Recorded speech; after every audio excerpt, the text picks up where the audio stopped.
positions it for chewing and swallowing. There are three main pairs of saliva. Digestion begins in the mouth or oral cavity, where food is moistened and chewed. The tongue is a membrane-covered skeletal muscle that mixes food with saliva and positions it for chewing and swallowing. There are three main pairs of salivary glands, with the parotid just in front of each ear being the largest. Contractions of the tongue force food mixed with saliva into the pharynx or throat. Swallowing moves the food into the esophagus. The esophagus carries food to the stomach. The stomach is a muscular sac lined with mucosa. It mixes and stores food and helps dissolve and degrade it. Contractions of the stomach push food through a sphincter into the small intestine. The inner lining of the small intestine is highly folded, with an enormous surface area that facilitates the absorption of nutrients. The main function of the large intestine is the concentration and storage of undigested matter by absorbing minerals, ions, and water. The large intestine, or colon, also contains a diverse selection of bacteria, some of which produce the vitamins K and folic acid. Concentrated wastes become feces, which is stored in the rectum until eliminated through the anus. The liver, gallbladder, and pancreas are accessory organs with roles in digestion. The liver secretes bile and has roles in nutrient metabolism. The gallbladder stores the bile secreted by the liver. The pancreas produces digestive enzymes and buffers. The secretions of the gallbladder and pancreas enter the small intestine through the common bile duct. The gallbladder releases bile produced by the liver. The pancreas releases enzymes and bicarbonate to neutralize the acid stomach chyme. Now let's check what you have learned. Drag the text to the boxes to show the portions of the digestive tract in order.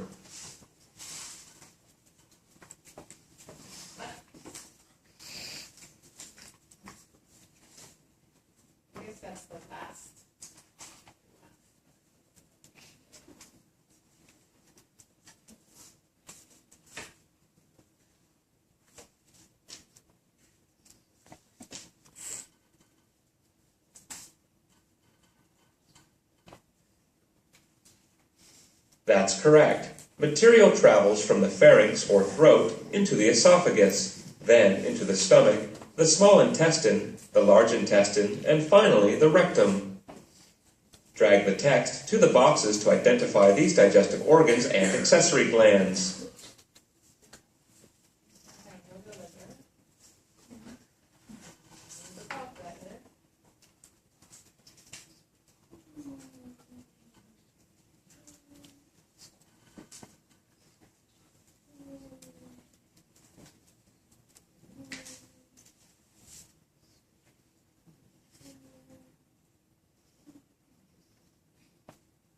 That's correct. The pancreas secretes enzymes into the small intestine, and the gallbladder stores and secretes bile synthesized by the liver.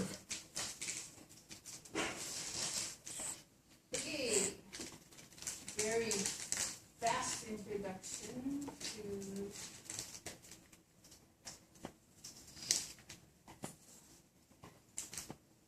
system.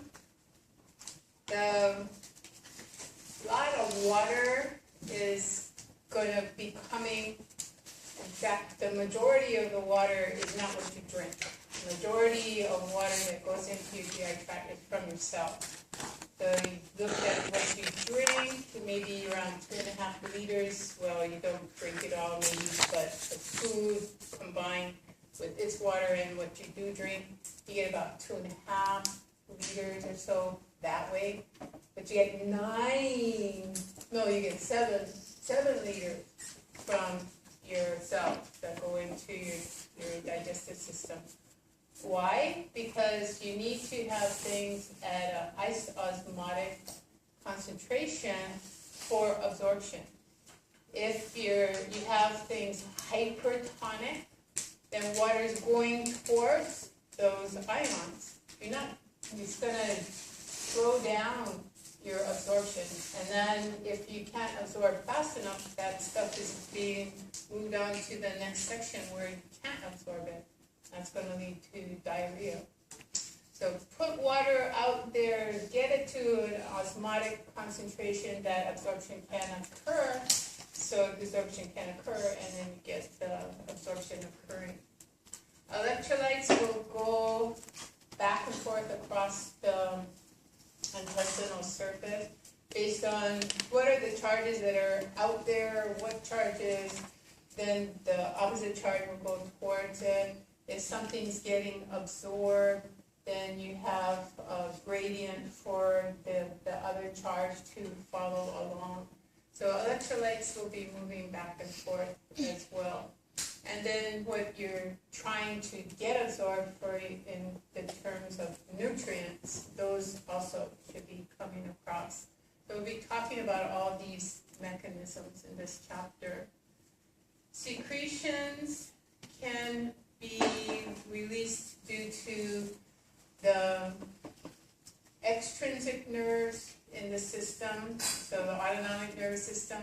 They can be released due to intrinsic nerves in the system, so your enteric nervous system. They can also be released due to other chemicals in the area that are traveling around in the interstitium or arriving in the blood. So we've got a lot of secretions that are from intestinal cells or cells next to the intestinal cells that are going to be causing some action to happen in the enterocyte. And hormones arriving from the blood can influence those activities. What's reabsorbed in terms of water and electrolytes that have gone out to aid in digestion, they're mostly going to be reabsorbed, and actually more than what went out there will be reabsorbed. So you're getting a little extra water into your body along with the nutrients that you're absorbing. Anytime you absorb any nutrient particle, that creates an osmotic gradient for water to go with it. So the fact that you have big particles out in the intestinal lumen, but small particles going through for reabsorption, you chop those big ones up into small, and you've got a higher osmotic gradient coming through the cell to pull water back into your vascular system. So you actually reabsorb more water than went out in the first place. What are you trying to absorb? Well, primarily you're trying to get in carbohydrates, fats, and proteins. In our diet, we can take in monosaccharides. You can ingest glucose. You can ingest fructose in your table sugar, your sucrose, and galactose in certain types of foods. So those are your monosaccharides. Those are what every other sugar or starch is based on, are those individual sugars, monosaccharides. A polysaccharide can be of different sugars linked together. We have amylose, which is a linking together of glucose molecules, but a straight chain of glucose, as opposed to amylopectin, which has some branching on it. That's different than the cellulose and starch. Starch can be part of this straight chain and slightly branched chain of amylose and amylopectin, and then cellulose and other starches will be branched. And glycogen that we store in our body, that we get from other animals that we have consumed, that glycogen is a very extensively branched chain of glucose molecules. So all polysaccharides that are in our cells and also plant cells tend to be glucose. So what happens to fructose and galactose that's absorbed? Converted to glucose. So a little extra step for your body to do, but it's going to take it and convert it to glucose. Sometimes fructose is used in certain molecules in your body. Sometimes galactose is, but most of the time it's glucose that your body is wanting. Carbohydrates that are disaccharides are sucrose, that's our table sugar, is a molecule of glucose and a molecule of fructose stuck together. Lactose that we get in milk sugar, that's a molecule of glucose and a molecule of galactose that are stuck together. And maltose, which is in our grains, that's two glucoses that are stuck together. So if we take in monosaccharides, fine, our body doesn't need to do anything except transport it across, might require some energy. If we don't need the fructose or galactose, the body will convert it to glucose and our blood glucose concentrations will go up. If our blood glucose concentrations go up too much, then we'll make glycogen. And our muscles will store glycogen when they're inactive, and then utilize it when they're active. We'll have enzymes that will break those dietary disaccharides down. We'll have something that has an ACE on the end. So we can have a sucrase that will break down sucrose. We'll have a maltase that will break down maltose. Lactase will break down lactose. And then polysaccharides will have an amylase that will start to chop apart those glucose polymers. For proteins, so I'm looking here, proteins and then fat. Okay, so proteins, we're going to have things also with ACEs, ASE at the end, so that means enzyme. So something that breaks a peptide bond, which is between amino acids, is we call a peptidase. You can also talk about, there's a huge family of peptidases that we'll cover specifically later in the chapter. If we want to talk about all of these things that can break down proteins, we just call them proteases. So what a protease does is, and also amylase or a sucrase or a maltase, they're going to take water that's abundant in your body and take a bond and split it by adding water to that bond. So you're going to take a bond and add an OH to one side of the bond and a hydrogen to the other side of the bond. So you're putting water into the situation, which is splitting the bond apart. So now you have a big molecule into smaller pieces.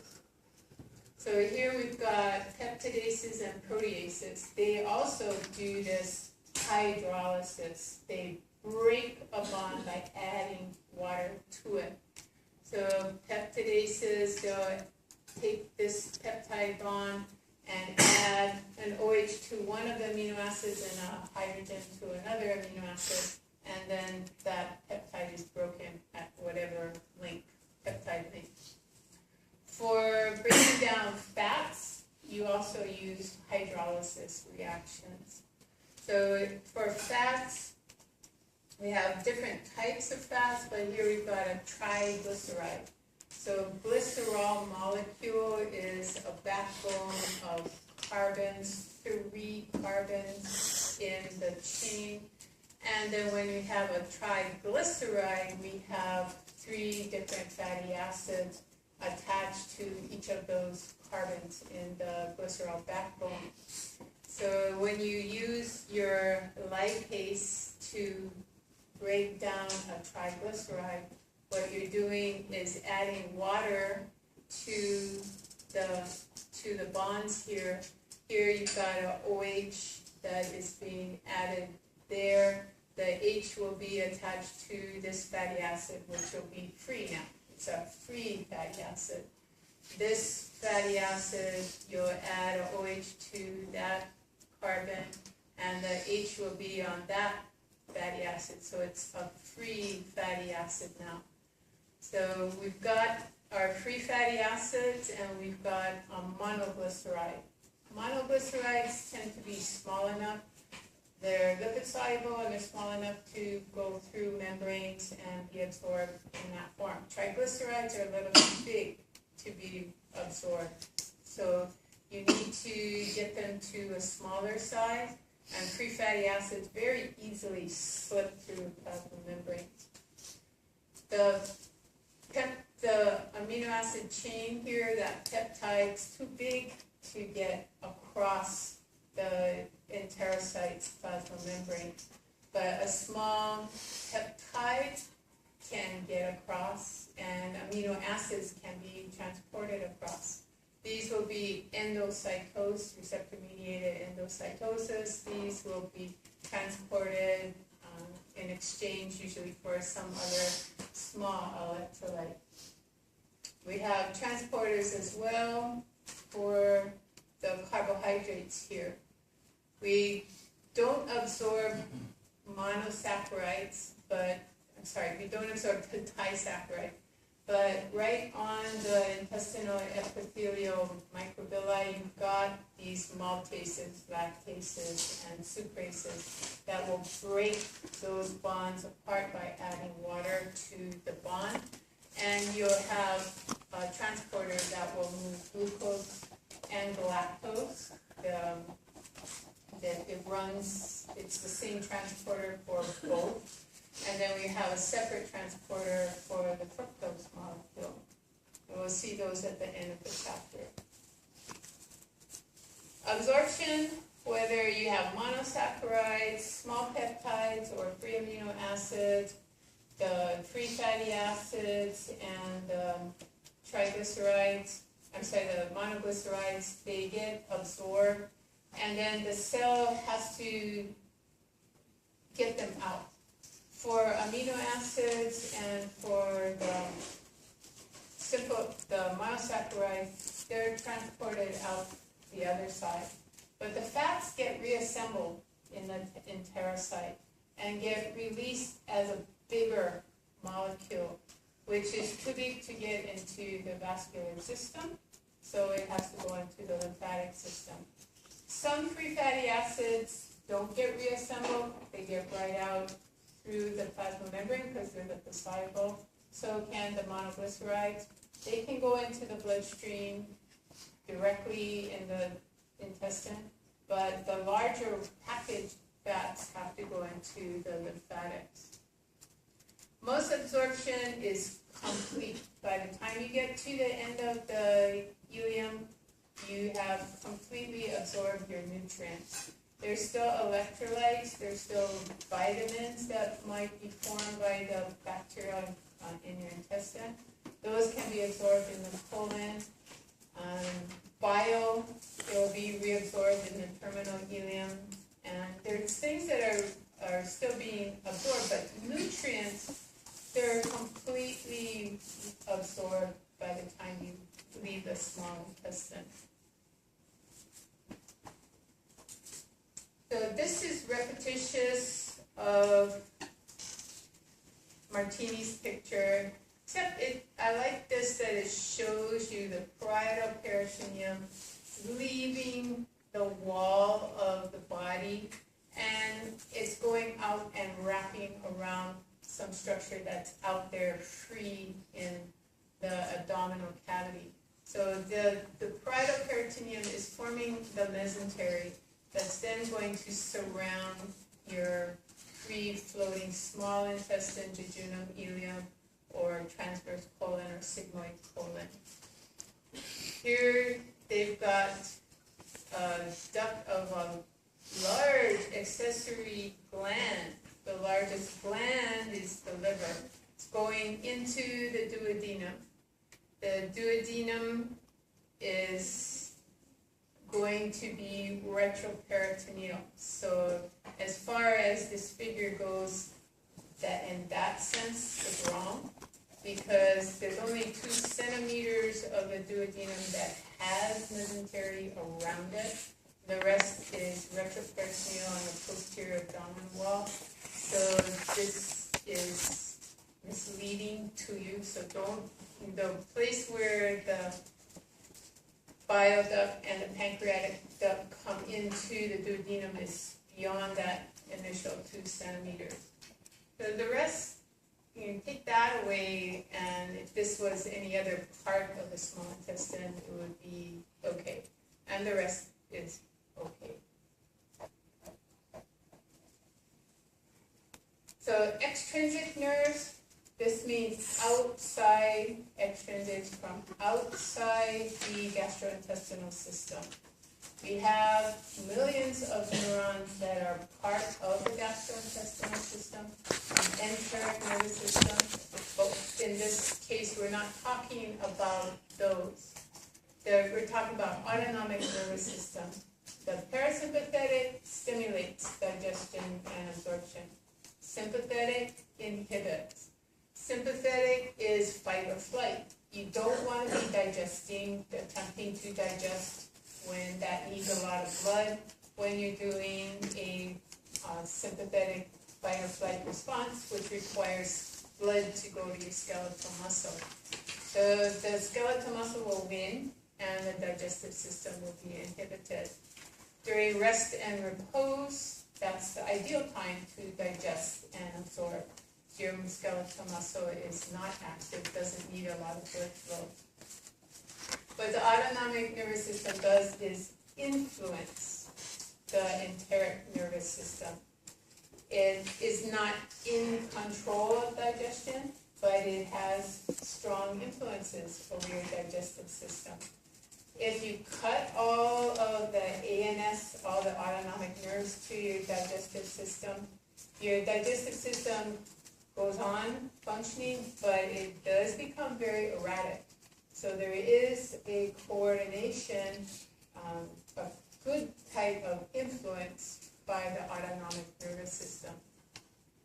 It does modify that enteric nervous system, which then tends to regulate the sequence of events better than when the autonomic nervous system is not able to influence the digestive tract.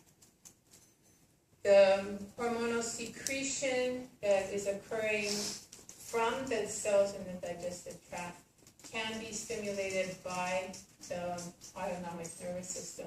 So seeing food, smelling food, thinking of food, that can influence the secretions from your GI system. And the hormones are numerous. I posted some slides that list the main ones and where they're released, and we'll be coming to those slides shortly. So they're on Lima for you to download. The hormones can be excitatory or inhibitory. Excitatory to move things along, excitatory to get more secretion, but also inhibitory to make sure that a certain part of the system isn't overwhelmed by things arriving too soon. So you want things to inhibit motility so digestion can occur. You want excitation of the sphincter so new stuff doesn't arrive too early. And after digestion has occurred, you want that material to be moved on down further so new stuff can come into the digestive system. So here's a little flow chart, what's happening. We've got changes that are happening locally, and then we've got things that are being superimposed from the autonomic nervous system from outside. So we've got local changes, we've got receptors in the digestive tract that are responding to local hormones, to local chemical changes that will then cause more GI hormones to be released. Those receptors will stimulate the extrinsic autonomic nerves in that area, which then may give you more intestinal secretions or influence the intrinsic nerves in your enteric nervous system. So there's a lot of interaction between the local events and the extrinsic events. Ultimately, smooth muscle can be alternately excited or inhibited depending on what and where the smooth muscle is. And exocrine glands will be secreting things depending on what's in the intestine. So when local changes occur, if carbohydrates come in, then you're going to have things feeding forward, preparing your bloodstream for an influx of glucose. You got to get insulin out there. So the immediate response to the carbohydrate in your intestine is get insulin released from the pancreas. And you haven't even processed the carbohydrate. You haven't absorbed it. It's not in your bloodstream yet. But your hormones are getting that preparation to, that insulin is released in preparation to handle it. We have, so that's the link to the endocrine secretion. The exocrine glands, once cholecystokinin tells the pancreas to release enzyme, it doesn't open a door and release amylases because there's carbohydrate there. It opens the sphincter and everything arrives. You've got amylases, proteases, and lipases. The hormonal stimulation outside, that is specifically related to the presence of carbohydrate there. Interestingly though, amino acids also cause insulin to be released from the pancreas. So we've got exocrine, that means it's going into the lumen of the digestive system, and then cells could be in this gland here that are also releasing into the bloodstream, or we might have a completely separate endocrine gland like in the pancreas that are releasing hormones into cells that are releasing hormones into the blood. When smooth muscle contracts and pushes against smooth muscle downstream, that pressure causes smooth muscle to contract. So the smooth muscle, once it stretches, it contracts. And we talked about that last semester. It's mechanical response to stretch. When you stretch the smooth muscle cell, calcium channels open, calcium comes in and triggers smooth muscle contraction.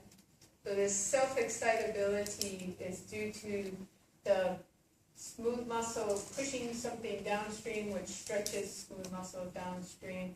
That's going to open calcium channels and calcium will come in. Then the smooth muscle contracts there and shoves it further downstream, or maybe retrograde upstream. But increase in pressure causes calcium channels to open, calcium comes in, causes smooth muscle contraction. So it's referred to as self-excitable, but it's not self-stimulatory really. In the mouth has the ability to move things through the system, so motility. We chew, we masticate, and that moves things around in our mouth to mix it with our salivary amylase and lipase. We then swallow, and that is motility as well. The secretions in our mouth are the saliva and the enzymes, the amylases and the lipases and the mucus that's there. And I put lingual lipase for fats, although lingual lipase is more active in the stomach because it spends a longer time there. into the stomach. It is released in the mouth, so you need to remember there is a lingual lipase. Absorption, not many things are absorbed at the mouth, but some things are. And you probably all know about nitroglycerin that's used for people who are having heart problems. Put it a little till underneath the tongue, and then it's slowly absorbed. So there are things, not food, but other things that can be absorbed into the mucosa of the mouth. Saliva is primarily water, but it has buffers in it. It's got bicarbonate, and it's got some electrolytes, very small amounts of electrolytes, a little bit of protein, but that's less. The electrolytes and protein make up less than 1/2 of 1%. There was a typo from the PowerPoint guys. They had the E and the L reversed. So amylase, that comes from your carotid and the serous secretions of your submandibular gland. The lingual lipase is coming out there into the saliva as well. Its main job is lubrication of the food and helping it to get through the esophagus and to the stomach. There is some lysozyme, some antibacterial secretions to help mainly to keep your mouth healthy, not breed bacteria in your mouth. And then it also dissolves the food. As you chew it, more flavor comes out of the food. As the particles get smaller, then they're more accessible to the taste buds and stimulation of the taste buds. And keeping the tongue and the lips moist during speech, you know when you get really, really scared, which is a sympathetic nervous system response, your mouth gets dry, your lips stick together, and your tongue gets a little sticky too, and that's because of the turning off of the serous secretions from carotid and submandibular glands. There is actually a salivatory center in your medulla, and so when you think of food, see food, smell food, this medullary center stimulates your salivary secretion. If you put food in the mouth, that also stimulates your salivary center. The presence of food in the mouth, you get the brainstem telling your salivary glands and the rest of the saliva secreting cells in your mouth to release saliva. That's a simple reflex. When you get this process here, thinking of food, seeing food, smelling food, or Pavlov's dog, ring, ring, ring, associating the presence of food in the mouth with the expectation that food's going to arrive, you now have a little more complex reflex. It's called a conditioned or an acquired reflex. You learn that by repetitively pairing the presence of food eventually arriving in your mouth with the thought of food, seeing food, smelling food, then the salivary glands will secrete the saliva in hopes that the food is going to arrive.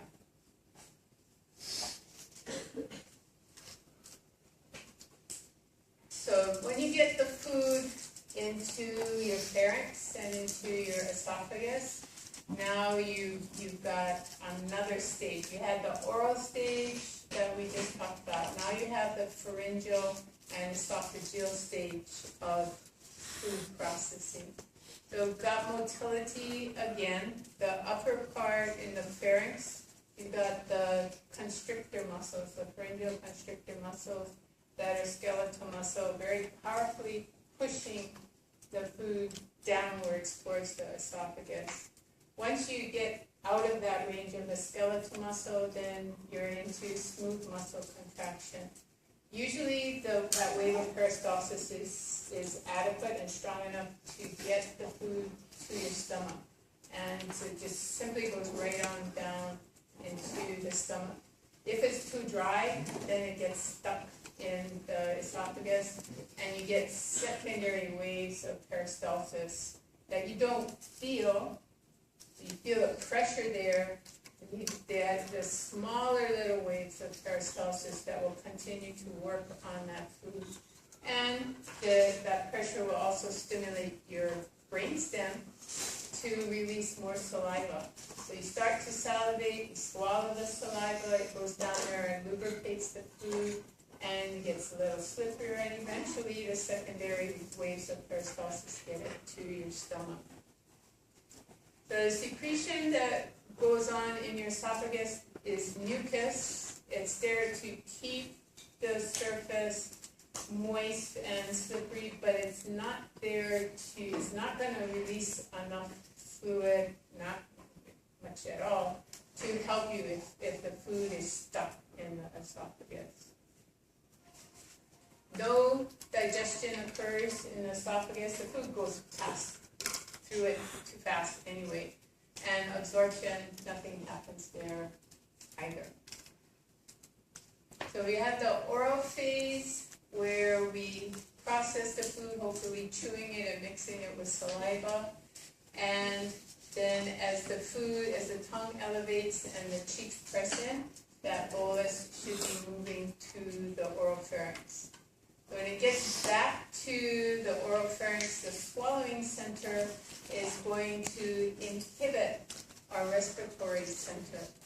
It's going to also cause the uvula, the smooth muscle, the skeletal muscle in the uvula to contract, stiffen, and elevate, and block off our nasal passages.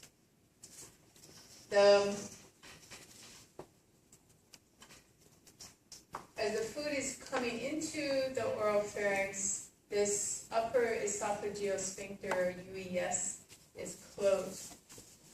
The epiglottis is open. But the brainstem should be, at this point in time, inhibiting our respiratory center and causing our larynx to elevate and our epiglottis to close. You don't want to wait till the food is here to get everything shut down. So as soon as the food is getting to increased pressure in the oral pharynx, you want the epiglottis to close. So you don't aspirate the food and get it into your respiratory tract. So that's the job of the brainstem again. The swallowing center inhibits the respiratory center. Epiglottis closes, and your glottis snaps shut. Just in case you don't get the epiglottis all the way closed, you have another barrier, which is the glottis becoming very rigid and in the closed position. So if food gets past the epiglottis, stimulates the nerves in this upper laryngeal region, is a cough. Your glottis is closed, you feel the pressure behind it, 600 miles an hour, that food is coming right back out and spraying the room. Once your food is past the upper esophageal sphincter, then respiratory system is not inhibited anymore, epiglottis opens, you're back to breathing. Presence of food at the level of the epiglottis right here, that causes this lower esophageal sphincter to relax. And as the food goes down, you have primary peristalsis pushing the food down. As the food approaches the lower esophageal sphincter, the pressure increasing will cause that to relax. And then the stomach also relaxes, and these two are called receptive relaxation. So they're relaxing to receive that food product. If the food gets stuck here because it's too dry, like dry peanut butter sandwich or something, then you will have the pressure stimulate the brainstem to increase salivation. That saliva will come down and lubricate this a little further, and you have smaller secondary waves of peristalsis that you aren't really consciously aware of that will continue to work until that food is in your stomach.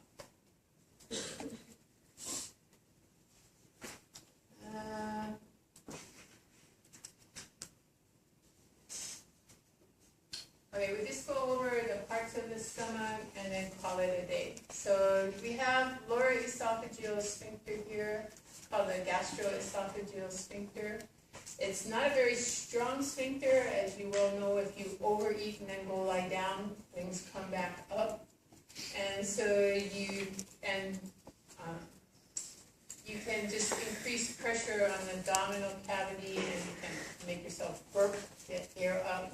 A lot of guys like to swallow air and then contract your abdominal muscles, so this large belch comes up. So it's a very weak sphincter compared to this sphincter here. This is not under hormonal control. This one is under hormonal control. This area of the stomach we talked about is called the cardia. This is the fundus up here. The job of the body of the stomach is primarily to store the food. The job of, and then also release the enzymes. Oxyntic mucosa refers to hydrochloric acid cells, parietal cells.